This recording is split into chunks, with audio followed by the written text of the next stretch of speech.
নমস্কাৰ জয় অসম কি খবৰ সকলোৰে তো আগৰ ভিডিঅ'টোত আমি কথা পাতিছিলো তিনিটা বেষ্ট ইনভেষ্টমেন্ট তালিকা মানে য'ত আপুনি ইনভেষ্ট কৰিব পাৰে তাৰ পাছত বহুতে মোক সুধিছে দাদা আমি গোল্ডত কেনেকৈ ইনভেষ্ট কৰিব পাৰো তো আপুনিও যদি গোল্ডত ইনভেষ্ট কৰিব বিচাৰে তো এই ভিডিঅ'টো আপোনাৰ বাবে আজি মই গোটেইখিনি গোল্ডৰ বিষয়ে ডিসকাস কৰিম যিমান কথা আছে যিমান জানিব লাগে আপোনাৰ গোল্ডৰ বিষয়ে আজি এই ভিডিঅ'টোত ইমানখিনি নলেজ দিম যেটো অসমীয়া ভাষাত হয়তো আজিলৈকে কোনেও দিয়া নাই তো প্ৰথমে মই আপোনাক এটা লিষ্ট দেখাব বিচাৰো আমি যদি গোল্ডৰ প্ৰাইস চাও 2000 চনৰ পৰা 2026 চনলৈকে তো এটা আচৰিত প্ৰাইস ইনক্ৰিজমেন্ট দেখা গৈছে 2001 চনত 10 গ্ৰাম 24 ক্যাৰেট গোল্ডৰ দাম আছিল 4300 টকা 2005 চনত 7600 টকা 2010 চনত 20700 টকা আৰু 2015 চনত 24900 টকা 2020 চনত 50100 টকা আৰু 2025 চনত 1,36,000 টকা আৰু আজিৰ দিনত মই যেতিয়া ভিডিও শুট কৰি আছো মই গুগলত গৈ সাৰ্চ কৰিছো আজিৰ দিনত গোল্ডৰ প্ৰাইস হৈছে 1,65,000 টকা সক যোৱা 25 বছৰত আচৰিতভাৱে প্ৰাইস ইনক্ৰিজমেন্ট হোৱা দেখা গৈছে ইমেজিন কৰক 2001 চনত আপোনাৰ হাতত 20,000 টকাৰ সোণ আছিল তাৰ প্ৰাইস আজিৰ দিনত গৈ হলহেতেন 6 লাখতকৈ অধিক 2001 চনৰ 20,000 টকা আৰু আজিৰ দিনৰ 6 লাখতকৈ অধিক এটা আচৰিতভাৱে ইনক্ৰিজমেন্ট দেখা গৈছে তো হেইটো ভাবি মই কৈ আছো যেন আপুনি গোল্ডত ইনভেষ্ট কৰিব পাৰে তো এতিয়া আমি কথা পাতিম যে আমি কি ধৰণে গোল্ডত ইনভেষ্ট কৰিব পাৰি তো সাধাৰণতে আমি পাঁচ ধৰণে গোল্ডত ইনভেষ্ট কৰিব পাৰি যেনে physical gold digital gold gold mutual fund gold exchange traded fund বা গোল্ড ETF আৰু সভাৰেন গোল্ড বন্ড তো গোটেইকেইটা বিষয় আমি ভালকৈ ডিসকাস কৰিম যে আমি ক'ত ইনভেষ্ট কৰিলে আমাৰ বাবে আটাইতকৈ লাভজনক হ'ব তো বলক ভিডিওটো আৰম্ভ কৰো number 1 physical gold physical gold মানে হৈছে যি হুন আমি বাস্তৱত কিনি নিজৰ লগত ৰাখো বা নিজৰ ঘৰত ৰাখো যেনে জুৱেলাৰী বা গহনা কইন্স বা হুনৰ টকা আৰু গোল্ড বাৰ্স যাক আমি হুনৰ বিস্কিট বুলি কওঁ তেনেকুৱা ধৰণৰ হুনক ফিজিক্যাল গোল্ড বুলি কোৱা হয় ফিজিক্যাল গোল্ডৰ কিছুমান পজিটিভ সাইড আছে আৰু নেগেটিভ সাইড আছে পজিটিভ সাইড যেনে আপুনি ডাইৰেক্টলি গোল্ডটো ওন কৰে আপোনাৰ আৰু গোল্ডৰ মাজত কোনো ব্ৰোকাৰ নাথাকে আৰু নেগেটিভ সাইড যেনে মেকিং চাৰ্জ GST চুৰি হৈ যোৱাৰ সম্ভাৱনা বা ষ্টৰেজ ৰিস্ক সো গোল্ডৰ জুৱেলাৰী কেতিয়াও ইনভেষ্টমেন্ট হ'ব নোৱাৰে কাৰণ জুৱেলাৰী বহুতো মেকিং চাৰ্জ পৰি যায় 30% 40% মেকিং কষ্ট লাগি যায় মানে বনাওতে খৰচ হৈ যায় এটো কেতিয়াও ইনভেষ্টমেন্ট হ'ব নোৱাৰে আপুনি যদি জুৱেলাৰী পাৰচেজ কৰি আছে জুৱেলাৰী হিচাপে পাৰচেজ কৰিব এটুক ইনভেষ্টমেন্ট হিচাপে নাচাব নাম্বার 2 ডিজিটাল গোল্ড মানে হৈছে অনলাইন মাধ্যমত 24 ক্যারেট খাঁটি হুন কিনা সংৰক্ষণ কৰা আৰু বিক্ৰী কৰাৰ সুবিধা কিছুমান ফিনটেক এপ্লিকেশন যেনে Paytm PhonePe Google pay Amazon pay এইবোৰ এপ্লিকেশনৰ থ্ৰু আপুনি ডিজিটাল গোল্ড পাৰচেজ কৰিব পাৰে ডিজিটাল গোল্ড সম্পূৰ্ণৰূপে সুৰক্ষিত হয় আৰু এইবোৰ ফিজিক্যাল গোল্ডৰে বেকড কৰা থাকে আপুনি যিকোনো সময়তে আপোনাৰ ডিজিটাল গোল্ড নগদ ধনলৈ পৰিৱৰ্তন কৰিব পাৰে বা গোল্ড কইন বা গোল্ড বাৰ্স হিচাপে নিজৰ ঘৰলৈ আনিব পাৰে ডিজিটাল গোল্ডৰ কিছুমান পজিটিভ কি ফেক্টৰ আছে যেনে ল এন্ট্ৰি বেৰিয়াৰ আপুনি অতি কম মূল্যত ইনভেষ্টমেন্ট আৰম্ভ কৰিব পাৰে যেনে আপুনি 10 টকাৰ পৰাও ইনভেষ্টমেন্ট আৰম্ভ কৰিব পাৰে নেক্সট হাই পিউৰিটি সো গুটেগিটা প্লেটফৰ্মে আপোনাৰ 99.9% পিউৰ গোল্ড বা পিউৰ হুন দিয়াৰ গ্যাৰান্টি দিয়ে আৰু ইনষ্টেন্ট লিকুইডিটি আপুনি যিকোনো সময়তে সপ্তাহৰ যিকোনো দিনত আপুনি আপোনাৰ গোল্ডটো সেল কৰিব পাৰে আকৌ ইয়াত আৰু এটা ভাল অপচন আছে আপুনি যদি বিচাৰে যিকোনো সময়তে আপোনাৰ ডিজিটাল গোল্ডটো ফিজিক্যাল গোল্ডলৈ ৰূপান্তৰিত কৰি আপোনাৰ ঘৰলৈ আনিব পাৰিব আৰু ইয়াৰ নেগেটিভ ফেক্টৰ কিছুমান আছে যেনে লেক অফ ৰেগুলেশন সো এই ডিজিটাল গোল্ডটো সেবি বা RBI ৰ দ্বাৰা কন্ট্ৰোল নহয় মানে কন্ট্ৰোল নকৰে হিয়তে কিছুমান প্লেটফৰ্মহে কন্ট্ৰোল কৰে যেনে নেকি PhonePe Paytm Google pay Amazon pay এইবোৰ কন্ট্ৰোল কৰে কিন্তু গভৰ্ণমেণ্টে ইয়াত কন্ট্ৰোল নকৰে আৰু যদি প্লেটফৰ্মত কিবা প্ৰবলেম হৈ যায় গভৰ্ণমেণ্টে ইয়াৰ বিষয়ে বুজি নলয় GST ইম্প্যাক্ট আপুনি যিমানবাৰ ডিজিটাল গোল্ড পাৰচেজ কৰিব প্ৰতিটো পাৰচেজতে আপুনি 3% GST দিব লাগিব আৰু ষ্টৰেজ লিমিটেশন ম্যাক্সিমাম প্ৰভাইডাৰে আপোনাক এটা নিৰ্দিষ্ট সময়ৰ বাবে ষ্টৰ কৰিবলৈ টাইম দিয়ে যেনে 3 বছৰ 5 বছৰ ইয়াৰ পাছত হয়তো আপুনি ডিজিটাল গোল্ডটো সেল কৰিব লাগিব নহলে ফিজিক্যাল গোল্ডলৈ ৰূপান্তৰিত কৰিব লাগিব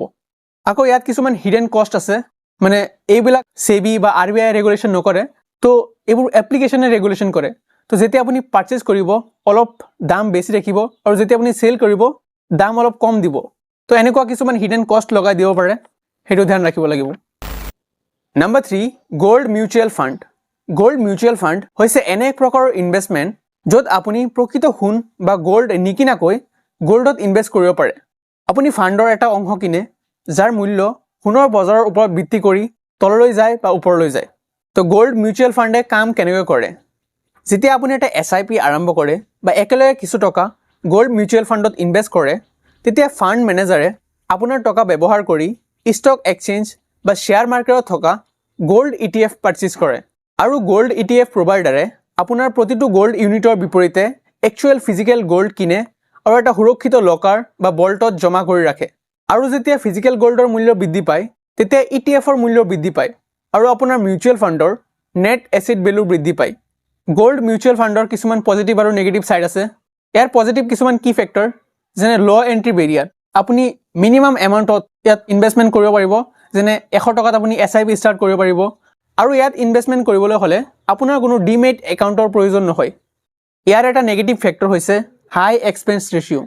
চাওক প্ৰথমে ফাণ্ড মেনেজ কৰিবলৈ হ'লে এটা ফিজ লাগে আৰু এই ফাণ্ডে গোল্ড ETFত ইনভেষ্ট কৰে তো ETFৰো কিবা এটা চাৰ্জ আছে তো এই দুটা চাৰ্জ একেলগে মিলি ইয়াত ইনক্লুড হ'ব পাৰে নাম্বাৰ 4 গোল্ড ETF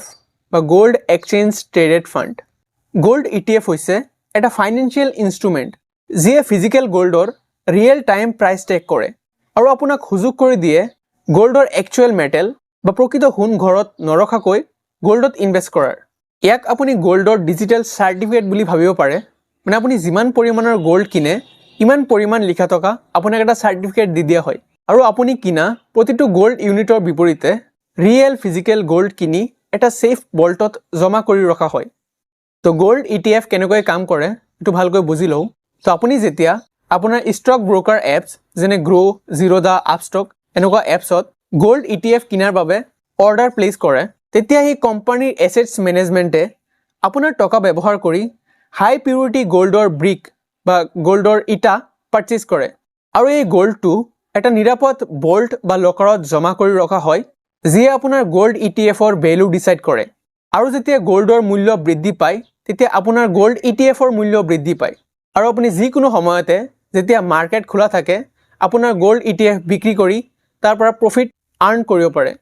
গোল্ড ETFৰো কিছুমান পজিটিভ আৰু নেগেটিভ সাইড আছে ইয়াৰ কিছুমান পজিটিভ ফেক্টৰ যেনে এটো বহুত কম দাম হয় সক যেতিয়া আমি এটা জুৱেলাৰী বনাবলৈ যাও ইয়াত 10 পৰা 30% এক্সট্ৰা মেকিং চাৰ্জ লৈ লয় কিন্তু গোল্ড ETFত আমি ডাইৰেক্টলি কেৱল সোণৰ পইচাহে পে কৰো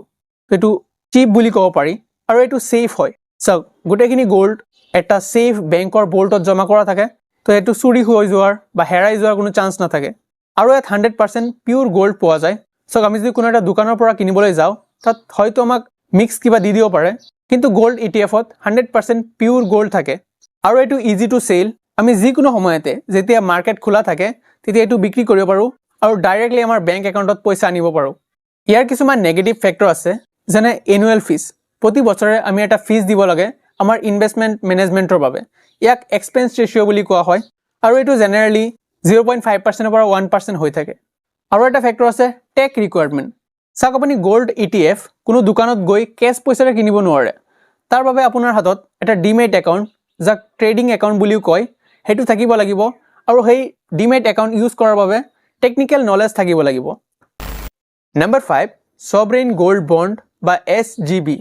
সভৰেইন গোল্ড বন্ড হৈছে ভাৰত চৰকাৰৰ এটা স্কিম যেতিয়া ভাৰত চৰকাৰৰ টকাৰ প্ৰয়োজন হয় তেতিয়া চৰকাৰে গোল্ড বন্ড ৰিলিজ কৰে মানে চৰকাৰে সোণৰ মূল্যত জনতাৰ পৰা টকা লয় আৰু জনতাক টকাৰ বিপৰীতে ফিজিকেল গোল্ড নিদি গোল্ডৰ পৰিমাণ লিখা থকা সাৰ্টিফিকেট বা বন্ড দিয়ে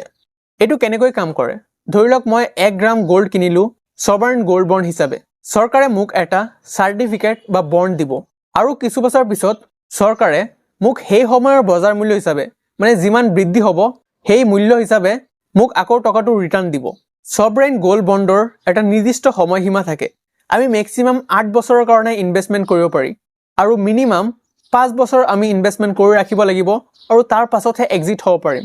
সভৰেইন গোল্ড বন্ডৰ কিছুমান কি বেনিফিট আছে যেনে প্ৰতি বছৰে মোৰ ইনভেষ্টমেণ্ট মই যদি 1 গ্ৰাম সোণ কিনো সেই ইনভেষ্টমেণ্টত 2.5% মানে 2.5% ইন্টাৰেষ্ট পাই যাম আৰু যদি মোৰ ইনভেষ্টমেণ্টটো মেচুৰিটিৰ সময়লৈকে ৰাখো মানে 8 বছৰ সম্পূৰ্ণকৈ ৰাখো তেন্তে মোৰ কোনো ক্যাপিটেল গেইন ট্যাক্স বা যিমান টকা বৃদ্ধি হয় তাৰ কোনো টেক্স দিব নালাগে। সভৰেন গোল্ড বণ্ডৰ কিছুমান নেগেটিভ ছাইড আছে, যেনে লং ৱেইট। চাওক, আমাৰ টকাটো 8 বছৰৰ কাৰণে লক হৈ থাকে, অথবা আমি 5 বছৰ পাছতো ইয়াৰ পৰা এক্সিট কৰিব পাৰি, তথাপিও ই এটা বহুত দীঘলীয়া সময় হৈ যায়। Next, price risk. চাওক, যদি বজাৰত গোল্ডৰ মূল্য কমি যায় তেনেহ'লে আমাৰ বণ্ডৰ ভেলু কমি যাব। ইয়াত আমি গেৰাণ্টি দিব নোৱাৰি যে আমি ইয়াৰ পৰা প্ৰফিট উপাৰ্জন কৰিম। Next, limited availability. চাওক, সভৰেন গোল্ড বণ্ড সকলো সময়ত নাথাকে। যেতিয়া গভৰ্ণমেণ্টৰ অতি পইচাৰ প্ৰয়োজন হয় তেতিয়াহে গভৰ্ণমেণ্টে এইটো ৰিলিজ কৰে। যদি আমি ডাইৰেক্ট গভৰ্ণমেণ্টৰ পৰা পাৰ্চেছ কৰিব নোৱাৰোঁ আৰু যদি আমি ছেকেণ্ডেৰী মাৰ্কেট যেনে ষ্টক এক্সচেঞ্জৰ পৰা পাৰ্চেছ কৰোঁ, তেনেহ'লে আমাৰ ইনভেষ্টমেণ্টটো টেক্স ফ্ৰী নহয়। আমাক কেপিটেল গেইন টেক্স আৰু কিবা কিবি টেক্স দিব লাগে। তো আই হোপ ভিডিঅ'টো ভাল লাগিছে। আপুনি যদি গোল্ডত ইনভেষ্ট কৰিব বিচাৰে তো ভিডিঅ'ৰ ডিছক্ৰিপশ্যনত A to Z দিয়া আছে। আপুনি কেনেকৈ ফিজিকেল গোল্ডত ইনভেষ্ট কৰিব, ডিজিটেল গোল্ডত বা মিউচুৱেল ফাণ্ডত, কোনকেইটা এপ্লিকেশ্যন বা কোনটো ৱেবছাইটত গৈ ইনভেষ্ট কৰিব লাগে সেইবোৰ লিখা থাকিব। তো আপুনি তাত গৈ ইনভেষ্ট কৰিব পাৰে। চাওক, যিকোনো ধৰণৰ ইনভেষ্টমেণ্টত ৰিস্ক আছে। ৰিস্ক নোলোৱাকৈ আপুনি একো কৰিব নোৱাৰে। আৰু কিছুমান এষ্টিমেশ্যনৰ মতে গোল্ডৰ প্ৰাইচ আৰু লাহে লাহে বৃদ্ধি হ'ব। যি 10 গ্ৰাম সোণৰ মূল্য আজি 1,65,000 আছে, সেইটো আৰু কিছু বছৰ পাছত, যেনে 5 বছৰ 10 বছৰ পাছত ইয়াৰ মূল্য 3 লাখলৈকে বৃদ্ধি হ'ব পাৰে। আৰু 2026 চনৰ জানুৱাৰী মাহত এটা নিউজ আহিছে যে ৰাছিয়ান গভৰ্ণমেণ্টে বা ৰাছিয়ান চেণ্ট্ৰেল বেংকে 3 লাখ আউন্স গোল্ড বিক্ৰী কৰিছে। ইয়াৰ ফলত গোল্ড মাৰ্কেটত বেয়াকৈ প্ৰভাৱ পৰিব পাৰে। গোটেইখিনি কথা চিন্তা কৰি গোল্ডত ইনভেষ্ট কৰিব। তো আই হোপ ভিডিঅ'টো ভাল লাগিছে। লগ পাম আৰু এটা নতুন ভিডিঅ'ত। জয় আই অসম।